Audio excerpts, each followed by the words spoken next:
Hey Reddit, I have tea for y'all. I 25 male met my beautiful fiancée 25 female in September 2024. I moved from my state to hers 3 months after we met so I could be closer to her. We got engaged in July 2025, exactly 10 months after we met, and we set the wedding date for March 14th. No offense, but you'd think the women would be the ones bringing all the drama to our wedding, right? Not in this case. My 2 older brothers, let's call them Dumb aka Jay, 36M, and Dumber aka Pat, 33M, have brought nothing but drama to my wedding. I asked both of my brothers to be groomsmen since I was the best man in Pat's wedding and in Jay's wedding as well. They both said yes, and that's where the drama began. A month later, Pat called me and said he wouldn't be able to make it to my wedding because his wife is pregnant and her due date is in late April. Keep in mind, my wedding is 5 to 6 weeks before her due date, and it's only about a 4-hour drive. I brushed it off, congratulated him on the pregnancy, and moved on. I then asked another friend of mine who's also out of state, let's call him Steve, if he would take Pat's place, and he said yes. Come Black Friday, I decided to rent our suits since that's normally cheaper. It was about $175 on sale because of Black Friday for the suit, shoes, shirt, belt, and pants. Steve and Jay complained that it was too expensive, that it was Black Friday, and that since they have kids, they wouldn't be able to spend that much on renting a suit. They both reached out to me separately and asked if we could buy instead, saying it would be cheaper. So I gave in. The suits, shoes, belt, shirt, and pants came out to a total of $250. So much for buying being cheaper. Fast forward to January, my fiancé and I decided to have a joint bachelorette trip in the mountains since we figured it would be more fun with more people. The girls would do their own thing during the day, the guys would do their own thing, and we'd all do a group activity together in the evening. We scheduled it for January since Jay is an accountant and wouldn't have been able to go earlier. After my fiancé sent out all the details, Jay and Steve declined the invite to the bachelor trip. Without my knowledge, my fiancé had included a question in the form she sent out asking whether the guys would want to save money and share a bed or pay extra to have their own bed. Jay and Steve saw this and started complaining behind my back. My brothers and my dad then proceeded to call me gay for even asking whether the guys would want to share a bed. The bachelor trip was absolutely incredible and so much fun. A couple of weeks after the trip, my fiancé received a text from my sister-in-law Pat's wife. She sent us a save the date for her baby shower, and wouldn't you know it, the baby shower is on March 14th. Yes, the same day as my wedding. A week later, they had the audacity to send my fiancé a formal invitation to the baby shower with a message that said, "We know y'all are far away, but we'd love it if you could come." And what? Miss our own wedding? The reason they're having the baby shower on my wedding day, in my opinion, is because my sil can't stand my family. So she chose our wedding date knowing none of my family would be able to attend, meaning only her family would be there. If you've seen The Help, my sil is Hilly Holbrook. Update. A lot of people keep asking whether Pat is trying to make the family choose sides. No, my family can't stand Pat and Hilly, so even if they tried to pull that card, my family would still come to my wedding without hesitation. My siblings and my dad will be there. My mom will not be attending, as she passed away 3 years ago. Now for the part they'd probably prefer I leave out. This is not Pat and Hilly's first child. This is their third. They already have 2 daughters and another girl on the way. Hilly has had 0 complications with any of her pregnancies or deliveries. This is not an emergency, not a crisis, and not some tragic circumstance. It is a conscious decision to hijack attention, and yes, it's exactly as selfish as it sounds. And just when you think it can't get worse, the person who contacted my fiancé was Hilly's best friend. For clarity, none of Hilly's friends have any relationship with my fiancé or me. My fiancé was intentionally included to make sure we knew that instead of celebrating our wedding, they'd be celebrating themselves. This was calculated, unnecessary, and dripping with main character syndrome. So no, this isn't a misunderstanding. This isn't bad timing. This is 2 people repeatedly showing everyone exactly who they are. Update number 2. I was talking to my dad last night, and shockingly the baby shower fiasco came up again.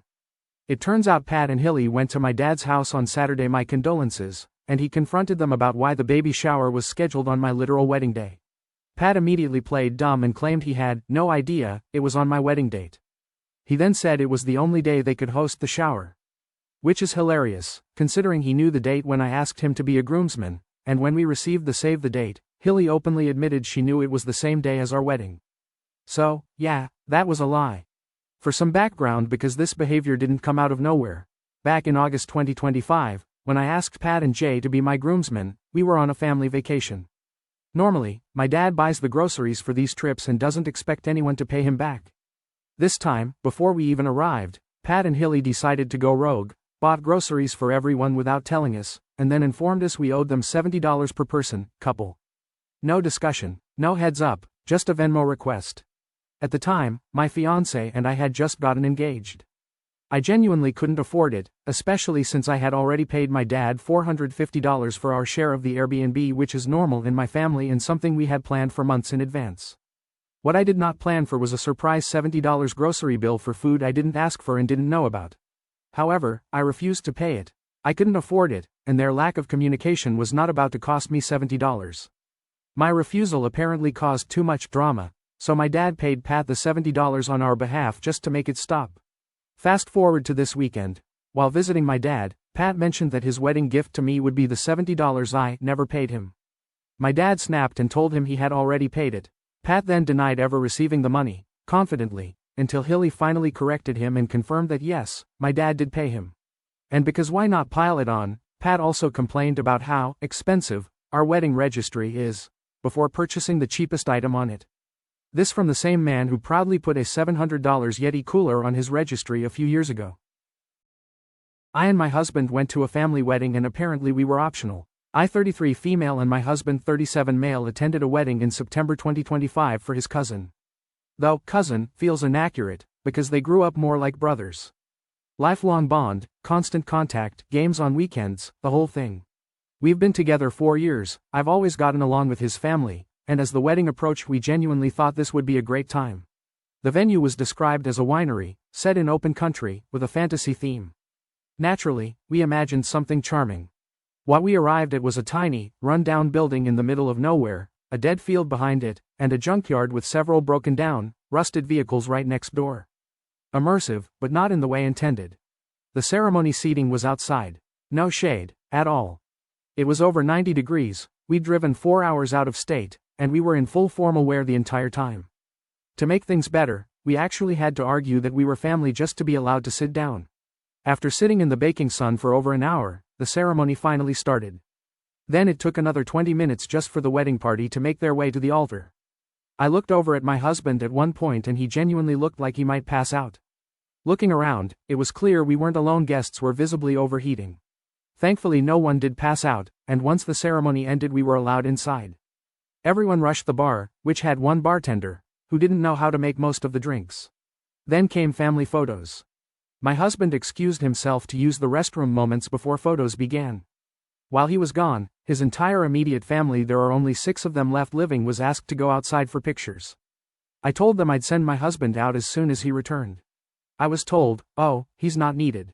That struck me as odd, so I asked again. Same answer. When my husband came back and asked where everyone went, I had to tell him they were taking family photos and that he wasn't requested. Watching his face fall absolutely broke my heart.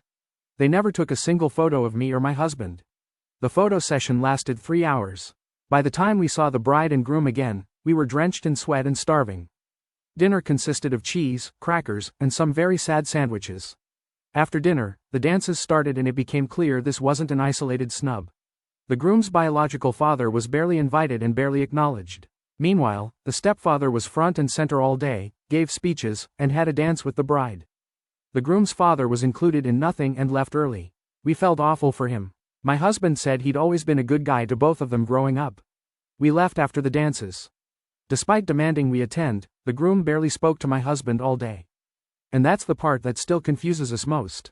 We hadn't wanted to go originally due to medical issues and finances at the time, but we were heavily pressured.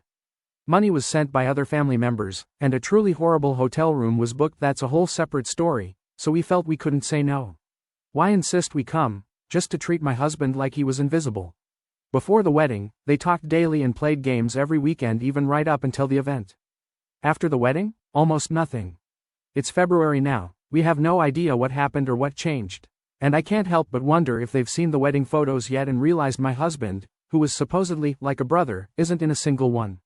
Edit for context. No, nothing happened beforehand that we're aware of. Yes, we double-checked, there are 0 photos of us. And no, we didn't confront anyone at the wedding. We were busy surviving the heat and questioning reality.